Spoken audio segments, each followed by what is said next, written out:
Channel आदर्श institute में मैं ब्रिजेश शर्मा आपके साथ फिर से आज एक नया वीडियो लेके।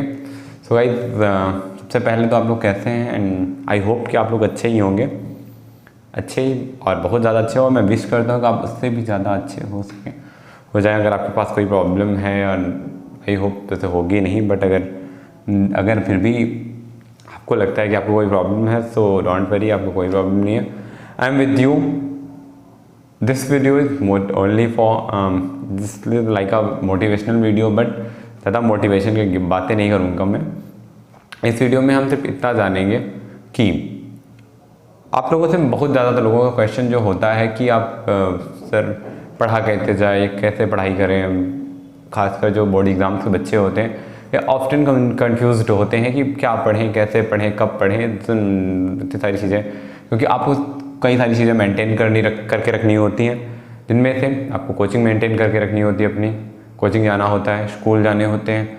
उसके अलावा अभी तो वैसे लॉकडाउन में सब घर पे ही हो, बट उसके बाद जैसे स्कूल खुलेंगे वैसे ही आपको स्कूल जाना पड़ेगा, कोचिंग, और उसके बाद फिर घर पे भी पढ़ना, क्योंकि सिर्फ कोचिंग और स्कूल से टाइम का कोई फ़ायदा से कुछ होगा नहीं, तो आपको वो भी मैनेज करना पड़ेगा। तो ऐसे कई सारी चीज़ें हैं जिनको मैनेज करने में प्रॉब्लम आती है, और हमें बच्चे सारा दिन परेशान रहते हैं, जो छोटे जो 12th और बोर्ड एग्ज़ाम्स के बच्चे हैं, 12th और 10th के बच्चे। सो एक तो बोर्ड एग्ज़ाम का प्रेशर, सारी चीज़ों को कन्फ्यूज़न दूर करने के लिए मैं आया हूँ आपके साथ इस वीडियो में। सो इस वीडियो में हम लोग डिस्कस करेंगे कि हम लोग पढ़ाई कैसे करें, या कैसे मतलब शेड्यूल कैसे बनाए पढ़ने का, हमारा शेड्यूल कैसे होना चाहिए। सो शेड्यूल तो एक्चुअल में मैं कोई शेड्यूल फॉलो नहीं करता था, and I will not suggest you to follow lots of schedule, like आपको 2 घंटे बेसिक फिजिक्स पढ़नी, 2 घंटे मैथ्स, एक्सेट्रा, या कब को 2 घंटे 9 से 10, 11 से 12, देख दो, doesn't matter, is forget it. इस पूरी चीज़ को आप भूल जाइए। हम बिल्कुल सिंपल सी बात करेंगे यहाँ पे। सबसे पहले अगर आप पढ़ने बैठते हैं तो आप पढ़ रहे हैं, तो सबसे पहले आपके पास क्या होता है, एक गोल होना चाहिए। भाई आपके पास एक गोल है, तभी आप किसी काम को कर सकते हैं आसानी से।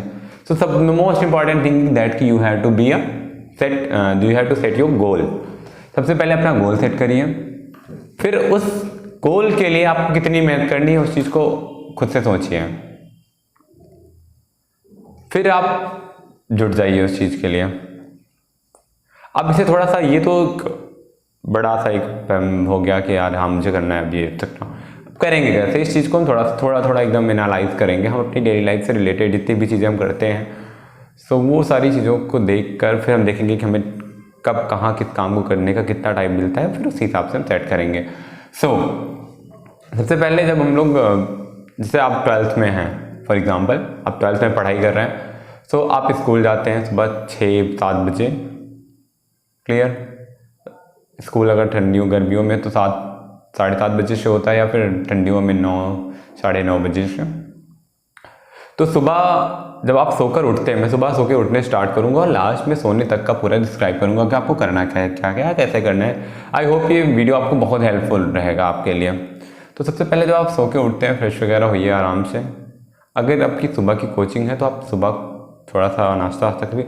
नाश्ता करने के टाइम पे एक आप अच्छा काम कर सकते हैं कि आप अपने नोट्स ले सकते हैं, रिवीजन कर सकते हैं। इससे क्या होगा कि आपने जो रात में पढ़ा था लास्ट वाला, वो अभी याद है, आपको याद हो जाएगा। तो आप नाश्ता करते समय रिवीजन कर सकते हैं। फिर जब नाश्ता करके आप स्कूल के लिए निकलते हैं, सो स्कूल से निकलते समय आप मान लीजिए स्कूल या कोचिंग है आपकी, मान लिया आपके 9 बजे स्कूल है और कोचिंग है आपकी, क्योंकि अब जो समय आ रहा है उसमें तो यही होगा, 9 बजे स्कूल और कोचिंग ही 9 बजे स्कूल ही अटेंड कर सकते हैं, या उससे पहले हो सकता है मे बी कोचिंग हमारी सेट हो 7-8 बजे से, 7 बजे से। तो हम 6 बजे मान लो उठे हम लोग, और 7 बजे तक हम लोगों ने नाश्ता वगैरह किया। पढ़ाई नाश्ता करने के टाइम पे याद रखना है कि आपको रिवीजन करना है बुक्स से, जो भी आपने लर्न किया था वो सारी चीज़ें रिवीजन करनी है आज। उसके बाद फिर जब आप नाश्ता करके फ्रेश होके पूरा एकदम तैयार हो जाते हो, स्कूल के निकल लेते हैं, या कोचिंग के लिए, मान लो आप कोचिंग है, सपोज इट आप कोचिंग है, वहाँ पे आप पढ़ाई करेंगे 2-3 घंटे, जब तक भी है 7-8 बजे तक कोचिंग। 8 बजे कोचिंग से आए, फिर 8-8:30 बजे तक, फिर 9 बजे तक तैयार हो, फिर से स्कूल के लिए प्रिपेयर होना है, स्कूल के लिए निकलना है। लेट किया कि आपने 9 बजे कोचिंग के लिए स्कूल के लिए निकल गए, वहाँ पर आपने स्कूल में पढ़ाई करी, गुड है ना। स्कूल में पढ़ाई करने के बाद जब आप वहाँ पे, तो जो भी स्कूल का सिस्टम होता है, सेटिंग होती है, वो तो मतलब स्कूल का पूरा अपना टाइम टेबल के हिसाब से पढ़ाई होती है वहाँ पे। उसके बाद जब आप घर पे आते हैं तो 99% बच्चे इतना थके होते हैं कि कुछ भी करने का मन नहीं करता। इवन मैं, ये मेरा पर्सनल एक्सपीरियंस है कि मैं खुद जब स्कूल से आता था तो मेरा कुछ भी करने का मन नहीं करता था। I was want to sleep anyhow, कैसे भी मुझे बस खाना खाना है, भूख लगी थी क्योंकि खाना खाना है ना, जो भी है बस उसका तुरंत सो जाना है। सो ये भी आपको भी करना है थोड़ा सा, अगर तो आपको क्या करना है, आके स्कूल से थोड़ी देर आराम करना है। फॉर एग्जांपल 1 या 1.5 घंटे के लिए आप सो जाइए, बेस्ट थिंग।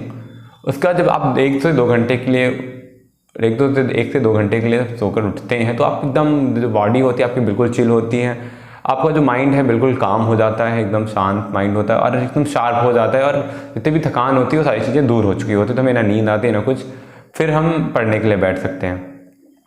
फिर हम लोग क्या करेंगे, जैसे मान लो हम 3 बजे गए, फिर 5 बजे पढ़ने बैठ गए, 5 से 7 बजे तक आप 5 से 7 या 5 से 7 तक आप पढ़ाई करिए, ठीक है। 5 से 7 तक पढ़ाई करिए, उसके बाद फिर आप आधे घंटे का ब्रेक ले लीजिए। आधे घंटे का ब्रेक या 1 घंटे का ब्रेक मान लो। 7 से 8 तक आप घर पे कुछ भी खेल सकते हैं, छोटे मोटे गेम्स वगैरह, क्रिकेट वगैरह घर पे।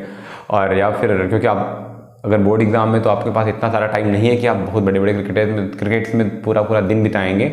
आपको बस अपनी पढ़ाई पे फोकस करना है इस टाइम पे, कुछ ही महीने बचे हुए हैं। सो क्या करना है आपको कि कुछ दिनों, मतलब थोड़ा सा 7 से 8 के बीच में आपको थोड़ा सा रिलैक्स करना है आप। और हाँ, ये तो मैंने बताया नहीं कि 5 से 7 तक आपको पढ़ना क्या है। तो 5 से 7 तक आप अनसॉल्व सॉल्व कर सकते हैं, मैथ्स की हो गई, साइंस की हो गई, कोई भी। और टारगेटेड, जब अनसॉल्व सॉल्व करेंगे तो वो टारगेटेड अनसॉल्व होनी चाहिए कि हमें इतने मिनट में टाइम देखकर हम बैठेंगे, कितने टाइम पे हमने स्टार्ट किया और नोट करेंगे वो टाइम, और फिर एंड कितने टाइम में किया वो नोट करेंगे।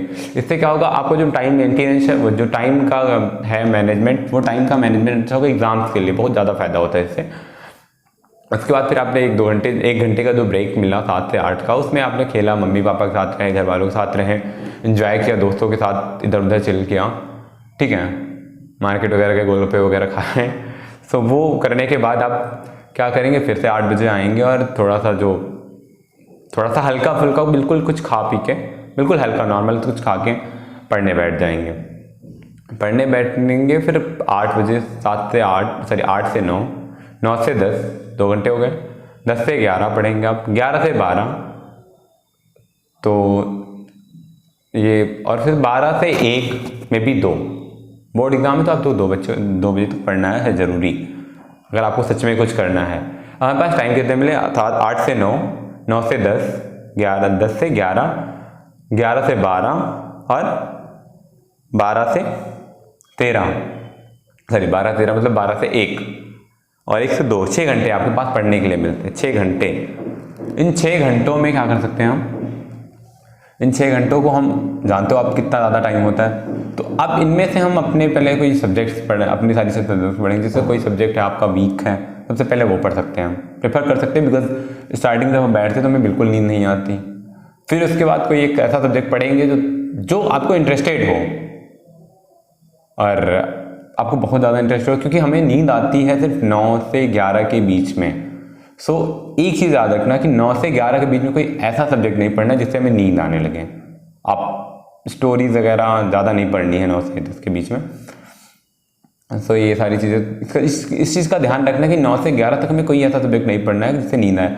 तो हम 9 से 11 तक मैथ्स प्रेफर कर सकता हूँ, हम कर सकते हैं, या फिर हम 9 से 11 तक के लिए मैथ्स और फिजिक्स का कंपोजिशन, मतलब आधे 1 घंटे फिजिक्स और 1 घंटे मैथ्स प्रेफर कर सकते हैं।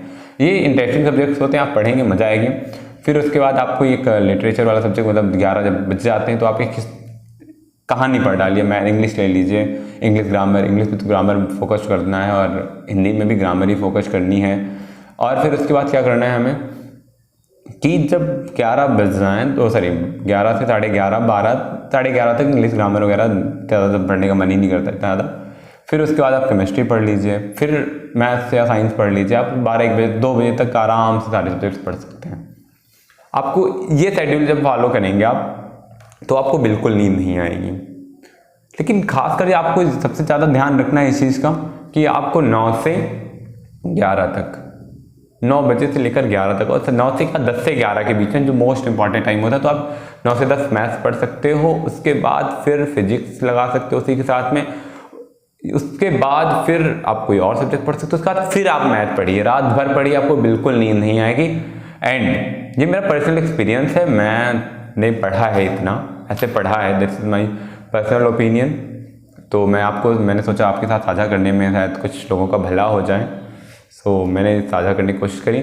हाँ, और एक चीज़ जैसे संडे वगैरह हो गया, फेस्टिवल कुछ भी हो गया, तो आप बुक रीडिंग थोड़ा सा करिए। आप कोई और बुक पढ़िए, या हिंदी वगैरह की बुक पढ़िए आराम से। स्टोरीज़ होती हैं हिंदी में, इतनी कूल स्टोरीज़ होती हैं, पढ़ने लायक मज़ेदार स्टोरीज़ होती हैं। तो आप स्टोरीज़ पढ़िए एंड होप कि आप लोग, और अगर ये सारे शेड्यूल फॉलो करेंगे तो आप डेफिनेटली आपने जो भी सोचा है वो अचीव करेंगे।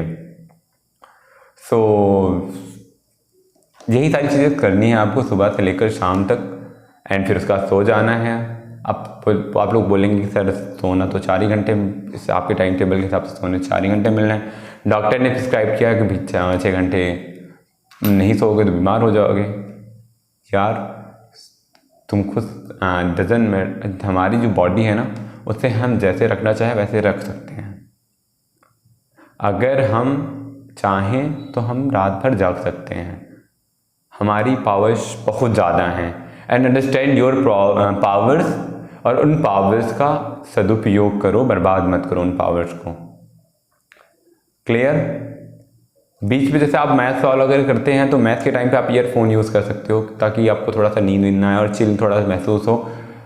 एक्सरसाइज वगैरह सुबह उठ के थोड़ा सा करिए, वार्म अप करिए एक्सरसाइज वगैरह, तो थोड़ा सा जो माइंड है वो कूल रहे। सुबह योगा करिए, बाबा रामदेव वाला, तो योगा करिए। एंड और भी कई सारी चीज़ें ट्राई करिए। जो खाने पीने के लिए आप थोड़ा सा ध्यान दीजिए, और खाना पीना अच्छा खाइए। और सबसे मेन इंपॉर्टेंट थिंग कि आप बीमार नहीं होंगे जब तक एग्ज़ाम्स नहीं होते। You have to be mentally very strong during this time of examinations, because अगर आप प्रिपेयर नहीं हैं तो वैसे भी आपको फिर बीमार ही पड़ना है एग्ज़ाम टाइम। फिर आप क्या करेंगे कि आपको सर नींद आ रही है, बुखार आ रहा है, जुकाम हो गया, मैं ये हो गया, वो हो गया, एक्सेट्रा 50 बहाने मिल जाएंगे। तो उन बहानों को आपको अवॉइड करना है, मतलब उनसे दूर रहना है। आई थिंक वीडियो बहुत बड़ा हो रहा है, सो यहीं पे मैं एंड करता हूँ। अगर आपको कोई सुझाव हो, कोई भी आपकी प्रॉब्लम्स कुछ भी और कोई क्वेरी हो, तो प्लीज़ आप कमेंट बॉक्स को भर दीजिए, अच्छे से भर दीजिए। मैं आपसे अश्योर करता हूँ कि मैं आपके हर एक क्वेश्चन का जवाब ज़रूर दूंगा। सो तब तक के लिए थैंक यू, जय हिंद। और वीडियो पसंद आया तो लाइक, शेयर एंड सब्सक्राइब जरूर करिएगा चैनल को। जय हिंद।